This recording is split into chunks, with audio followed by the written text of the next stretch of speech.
ये सब क्यों कर रहा है तू? मार दूंगी, चला जा, अभी चला जा यहाँ से। तुझे पता नहीं तू क्या कर रहा है।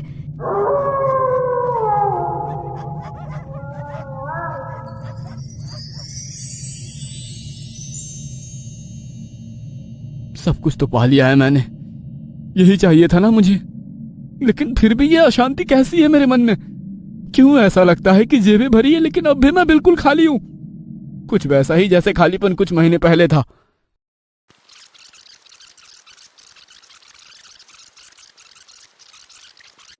कुछ दिनों पहले की बात है। शहर की सबसे पुरानी लाइब्रेरी में रखी एक किताब पर सूर्यकांत की नजर गई। उस किताब के फ्रंट पेज पर बनी तस्वीर ने जैसे उसके ऊपर जादू कर दिया। तो बिल्कुल सम्मोहित सा होकर वो किताब पढ़ने लगा। 10 बजे दिन से पढ़ने का शुरू हुआ, सिलसिला रात के 9 बजे तक चलता रहा। सूर्यकांत उस किताब में लिखी एक एक लाइन को जैसे जैसे पढ़ता जा रहा था, उस किताब के प्रति उसका आकर्षण बढ़ता जा रहा था। रात के 9 बज गए थे, इसलिए 2-3 और लोग ही उस समय लाइब्रेरी में थे। लाइब्रेरियन बाहर बाहर लाइब्रेरी की टिक टिक करती बड़ी सी पुरानी घड़ी को देख रहा था। उसका बस चलता तो वो खुद घड़ी के कांटों को अपने हाथों से बढ़ाकर 9:30 बजा देता, क्योंकि 9:30 बजे लाइब्रेरी के बंद होने का समय होता है। लाइब्रेरियन का घर यहाँ से बहुत दूर था और वो चाहता था कि जल्दी से जल्दी घर पहुंचे, क्योंकि आज उसकी शादी की सालगिरह थी। सूर्यकांत किताब में खोया हुआ था। तभी उसके मोबाइल फोन की घंटी बजी। उसने फोन की ओर देखा तो उसमें लिखा आ रहा था नागपाल कॉलिंग। वह फोन की ओर देख रहा था और सोच रहा था कि फोन उठाए या ना उठाए। इतनी देर में लाइब्रेरी में जो भी लोग बैठे थे सभी उसकी ओर घूरने लगे। लाइब्रेरियन का मूड तो पहले से ही खराब था। उसने भी सूर्यकांत की ओर गुस्से से देखा और इशारे इशारे में उसने लाइब्रेरी के उस बोर्ड की तरफ उसे देखने को कहा, जिसमें लिखा था कि लाइब्रेरी में मोबाइल फोन को स्विच ऑफ रखें या साइलेंट मोड में। सूर्यकांत ने आंखों ही आंखों में उसे सॉरी कहा और फोन लेकर लाइब्रेरी के बाहर आ गया। फोन रिसीव करते ही नागपाल ने सूर्यकांत को हड़काते हुए कहा, हरामखोर, कॉल उठाने में इतनी देर क्यों कर दी? वो लाइब्रेरी में था भाई। भाई गया तेल लेने। ये बता पैसे कब दे रहा है तू? थोड़ी मोहलत और दे दो भाई, जल्दी पूरे पैसे चुका दूंगा। मोहलत सुनकर मेरे कान पक गए हैं। पैसे ब्याज पर लेकर अय्याशिया कर ली, अब पिछले 3 महीने से मोहलत कर रहा है तू। कान खोलकर सुन ले, नागपाल नाम है मेरा। पैसे देना जानता हूँ तो हलक में हाथ देकर पैसे निकालना भी मुझे आता है। थोड़ा समय और दे दो भाई, आपको ऐसा करने की नौबत नहीं आएगी। सूर्यकांत फोन पर गिड़गिड़ाने लगा। नागपाल ने 1 महीने का और समय दे तो दिया, लेकिन साथ ही यह धमकी भी दी कि 1 महीने बाद अगर उसके पैसे उसने वापस नहीं लौटाए तो उसके ऊपर वो तेजाब डाल देगा। नागपाल की क्रूरता के बारे में सूर्यकांत को बिल्कुल पता नहीं था। पिछले 3 महीने से वो अजीब से मेंटल ट्रॉमा की स्थिति से गुजर रहा था। एक पल तो उसका मन करता कि वो कहीं भाग जाए, लेकिन नताशा को छोड़कर वो कैसे भाग सकता था? नताशा सूर्यकांत की गर्लफ्रेंड थी और वह उसे अपनी जान से भी ज्यादा प्यार करता था। ये बात नागपाल जानता था, इसलिए उसके आदमी नताशा पर हमेशा नजर बनाकर रखे हुए थे। सूर्यकांत शहर के सबसे बड़े होटल में वेटर का काम करता था। हर दिन सैकड़ों अमीर लोग उस होटल में आते और अपना समय बिताते। वो उन अमीर लोगों की लाइफस्टाइल से बहुत प्रभावित था। उनकी लंबी लंबी और बड़ी बड़ी गाड़ियों के ख्वाब उसकी आंखों में बस गए थे। वह भी उनकी तरह ही अमीर होना चाहता था।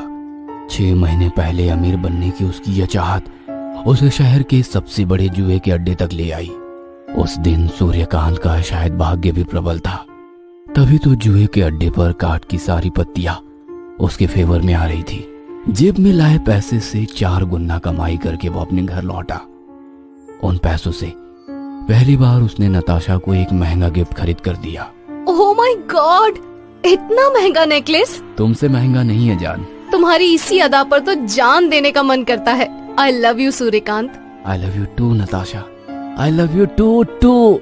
कमाई का यह शॉर्टकट उसे बेहद पसंद आया। हर हफ्ते वो जुए के उस अड्डे पर जाने लगा उन दिनों उसकी किस्मत उसके साथ थी, इसलिए उसने 1 रुपए भी नहीं गंवाए और लगातार हो रही इन्हीं जीतों ने उसका मनोबल बढ़ा दिया। उसने अपनी नौकरी छोड़ दी। हालांकि उसने नताशा को कभी ये नहीं बताया कि उसने नौकरी क्यों छोड़ी। उसने सिर्फ ये बोला कि वो कोई बिजनेस कर रहा है। उसे एक तरफ से घमंड हो गया था कि ताश के पत्ते तो उसके गुलाम है, वह हर बाजी जीतेगा, लेकिन हर बार जुए में जीतना संभव तो नहीं था। एक बार हारने का जो सिलसिला शुरू हुआ तो वो अपनी सारी जमा पूंजी हार गया। तब उसने उधार लेकर जुआ खेलना शुरू कर दिया। पहले तो थोड़े पैसे उधार लिए, धीरे धीरे ये रकम 5 लाख पहुंच गई और उसी रकम की उगाही के लिए नागपाल उसे बार बार धमकी दे रहा था। नागपाल से बात कर सूर्यकांत लाइब्रेरी के अंदर गया। उसके माथे पर अब भी पसीना चमक रहा था, लेकिन पता नहीं क्यों एक संतोष भी उसके चेहरे पर दिख रहा था। अभी कुछ देर पहले तक वो जिस किताब में डूबा हुआ था, उसे लग रहा था कि वो किताब उसकी सारी परेशानियों को हल कर देगी। उसने वो किताब इशू करवा ली। पूरी रात उसने उस किताब का अध्ययन किया और उसने तय किया कि वह उस किताब में लिखी साधना करेगा। वह यक्षिणी साधना करेगा और अपनी सारी मुसीबत से ना सिर्फ पीछा छुड़ाएगा बल्कि शहर का सबसे अमीर आदमी भी बनेगा। सूर्यकांत के सारे कर्ज उतर गए थे। एक एक पैसे के लिए तरसने वाला सूर्यकांत आज महंगी गाड़ियों में घूमने लगा था। बड़े से बड़े बंगले में वो रहने लगा था। एक बड़ी सी फैक्ट्री का वो मालिक भी था। अब जो चीज उसे पसंद आ जाती वह उसकी हो जाती। बड़ी बड़ी पार्टियों में वो जाता, महंगी सी महंगी शराब वो पीता। हालांकि इन पार्टियों में कोई औरत अगर सूर्यकांत के करीब आने की कोशिश करती तो वह औरत कुछ पलों बाद उसे मरी हुई मिलती। सूर्यकांत को यह सब बहुत अजीब तो लगता। फिर उसे शमशान साधना की वो आखिरी रात याद आती। यह उसकी साधना का 41वां दिन था जब यक्षिणी उसके सामने प्रकट हो गई थी। उसके आने से वहां पर इतनी रोशनी हो गई कि सूर्यकांत की आंखें चौंधी आ गई। हालांकि उसने तब भी अपनी आंखें नहीं खोली। यक्षिणी ने उससे कहा, सूर्यकांत, मैं आ गई हूँ, अपनी साधना समाप्त करो। सूर्यकांत ने जब अपनी आंखें खोली तो सामने खड़ी उस औरत को वो देखता ही रह गया। इतनी सुंदर औरत ना तो उसने कहीं देखी थी और ना ही किसी से ऐसी औरत के बारे में सुना था। सूर्यकांत, इतना घूर कर देखने की जरूरत नहीं है। अब तो मैं हमेशा तुम्हारे पास ही रहूंगी। तुम्हें मुझे बिना विवाह किए अपनी पत्नी की तरह रखना होगा। तुम मुझे हर वो सुख दोगे जो एक पति अपनी पत्नी को देता है। तुम्हें हर रात मेरे साथ कच्चे मांस और शराब का सेवन भी करना होगा। बदले में संसार की बहुमूल्य से बहुमूल्य वस्तु मैं तुम्हें दूंगी। और हाँ, आज के बाद किसी और औरत को सपने में भी पास नहीं आने देना, नहीं तो मैं उसे मार दूंगी। सूर्यकांत उस समय इतना खुश था कि उसे समझ ही नहीं आ रहा था कि आखिर यक्षिणी उससे क्या कह रही है। वह तो बस उसे घूर रहा था और उसकी हाँ में हाँ मिला रहा था। सूर्यकांत की दुनिया बदल गई थी। यक्षिणी उसके मन मुताबिक खुशी उसे दे रही थी। बदले में सूर्यकांत को भी यक्षिणी के साथ हर वो चीज करनी होती जो वो चाहती थी। लेकिन वो कहते हैं ना कि इंसान की यह फितरत है कि जब उसके पास जो चीज नहीं होती है तो वो उसके लिए परेशान हो जाता है, लेकिन जैसे ही उसके पास वो चीज आती है तो वो फिर उसकी वैल्यू कम हो जाती है। सूर्यकांत के पास सब कुछ था, लेकिन फिर भी वो अकेला था। वह चाहता था कि वो अपना घर बसाए।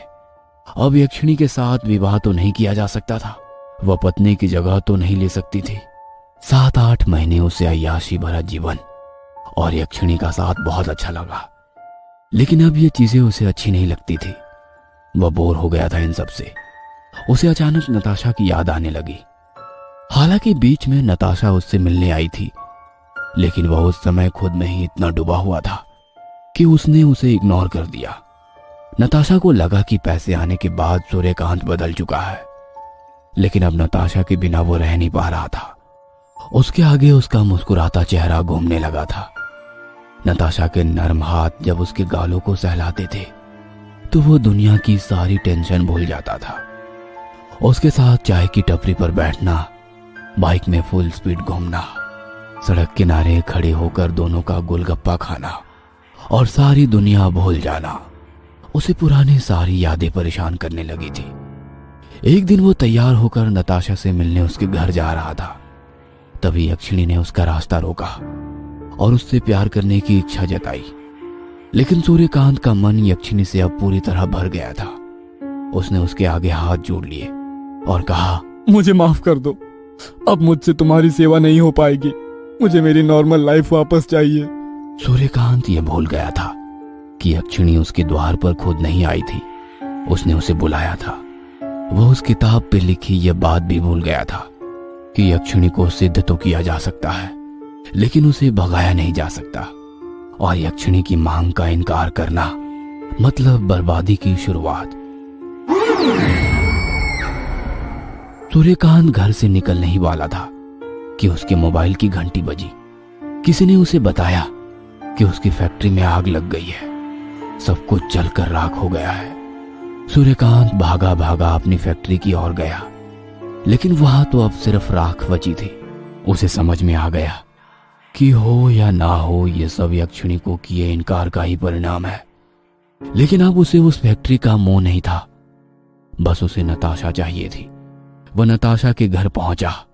बहुत देर तक उसने उसके घर का दरवाजा खटखटाया, लेकिन किसी ने दरवाजा नहीं खोला। अचानक उसकी नजर दरवाजे पर लटके ताले पर गई। अरे, यहां तो ताला लटका है, लगता है नताशा कहीं बाहर गई है।